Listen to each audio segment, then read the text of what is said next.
Hello guys, welcome back to my YouTube channel physics smart study point पर मैं are के श्रीवास्तव आपका हार्दिक स्वागत करता हूं। आज हम जो पढ़ेंगे वो है हमारा वैद्युत द्विध्रुव। वैद्युत द्विध्रुव क्या होता है? इलेक्ट्रिक डाइपोल, द्विध्रुव यानी दो ध्रुवों वाला जो होता है वो द्विध्रुव कहलाता है।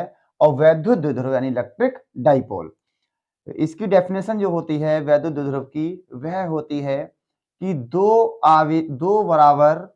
किंतु दो बराबर होने चाहिए, किंतु विपरीत प्रकार के आवेश जो एक दूसरे से अल्प दूरी पर, अल्प दूरी मतलब बहुत थोड़ी दूरी पर हो, तो उनके निकाय को वैद्युत द्विध्रुव कहते हैं। फिर से सुनेंगे गाइस कि दो बराबर किंतु विपरीत प्रकार के आवेश जो एक दूसरे से अल्प दूरी पर हो, तो उनके निकाय को वैद्युत द्विध्रुव कहते हैं। अर्थात दो आवेश हैं, उनके बीच की जो अल्प दूरी होगी उससे जो निकाय बनेगा वही हमारा कहलाएगा वैद्युत द्विध्रुव। यहाँ पर इसके एग्जाम्पल क्या होते हैं? HCl है, कॉमा H2O है, जल, हाइड्रोक्लोराइड H2 है, KCl है। फिर से सुनिएगा, इसके जो एग्जाम्पल्स होते हैं यानी वैद्युत द्विध्रुव के जो एग्जाम्पल हैं हमारे, वह क्या है? HCl, H2O, KCl, NaCl, HBr, NH3, CH4, ETC इत्यादि। अर्थात कहने का मैंने तो बहुत सारे यहाँ लिख दिए हैं, आपको कोई एक दो याद ही रखने हैं, ज्यादा याद नहीं रखने हैं। केवल यहाँ पे अगर वैद्युत द्विध्रुव की डेफिनेशन पूछी जाती है तो आपको अपने सिंपल शब्दों में, ये मैं आपको बता रहा हूँ, वही लिखना है कि दो बराबर किंतु विपरीत प्रकार के आवेश जो एक दूसरे से अल्प दूरी पर हो, तो उनके निकाय को वैद्युत द्विध्रुव कहते हैं। जैसे HCl, H2O, KCl, NaCl, HBr, NH3 और CH4। मैंने यहाँ बहुत सारे एग्जांपल्स लिख दिए, आप कोई दो याद कर लीजिएगा। फिर इसी क्रम में आगे बढ़ते हुए हमारा अगला जो है वो क्या है? वैद्युत द्विध्रुव का आघूर्ण। अगला जो हमारी स्टेप है वो क्या है? वैद्युत द्विध्रुव का आघूर्ण, electric dipole of moment. Electric dipole of moment क्या होता है?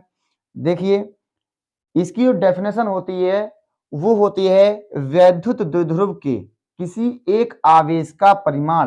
फिर से सुनिएगा, वैद्युत द्विध्रुव के किसी एक आवेश का परिमाण एवं दोनों आवेशों के बीच की अल्प दूरी, दोनों आवेशों के बीच की अल्प दूरी के गुणनफल को वैद्युत द्विध्रुव का आघूर्ण कहते हैं।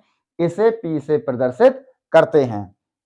अब देखिएगा कि मान लीजिए यहाँ पे कोई -q आवेश है, यहाँ से 2l दूरी पर +q आवेश है।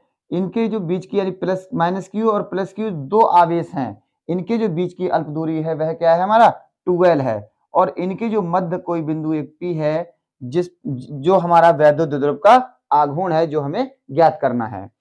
अब देखिएगा, जो हमारा वैद्युत द्विध्रुव का आघूर्ण होता है P बराबर एक आवेश का परिमाण, या तो आप Q का -q का ले लीजिए या +q का, एक आवेश का परिमाण लेना है हमें।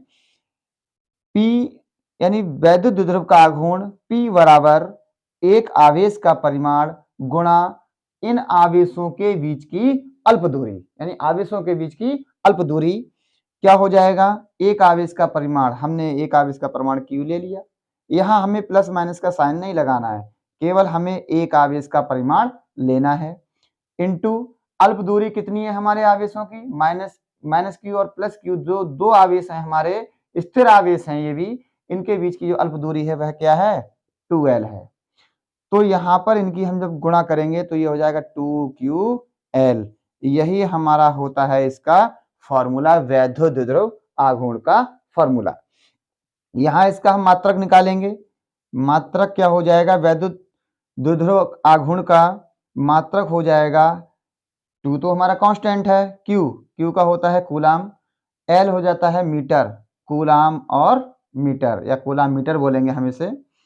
और इसकी विमा, जब हमें मात्रक निकल के आ जाता है, जब हमें फॉर्मूला याद होता है तो मात्रक निकल के आता है, मात्रक निकल के आता है तो विमा निकल जाती है आसानी से, कहीं कोई प्रॉब्लम नहीं होती।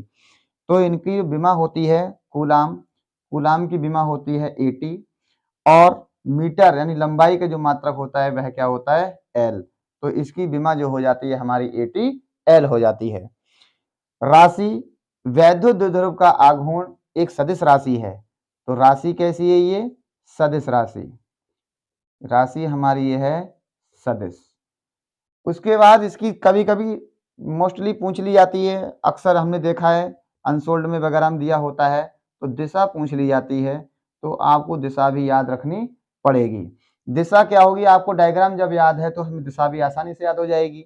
हमें दिखाई दे रहा है कि माइनस क्यू पहले है और प्लस क्यू बाद में है, तो हम लिख देंगे इसकी जो दिशा होगी वो हो जाएगी माइनस से प्लस क्यू की ओर, प्लस क्यू की ओर। ये इसकी हो जाएगी दिशा वैद्युत द्विध्रुव आघूर्ण की। आज के लिए बस इतना ही। इन्हीं शब्दों के साथ मैं अपनी वाणी को विराम देता हूं। जय हिंद, जय भारत।